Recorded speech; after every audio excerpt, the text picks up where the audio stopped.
যশোদা রাখিল নাম যদু বাছা ধন, উপানন্দ নাম রাখে সুন্দর গোপাল,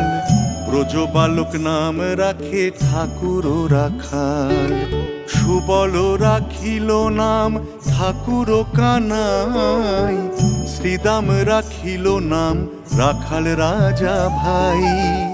ননীচোরা নাম রাখে যতে কো গোপিনী, কালো সোনা নাম রাখে রাধা বিনোদিনী, উপজা রাখিল নাম পতিত পাবন হরি, চন্দ্রাবলী নাম রাখে মোহন বংশীধারী, হরে কৃষ্ণ নাম রাখে প্রিয় বলরাম, রাখাল রাজা নাম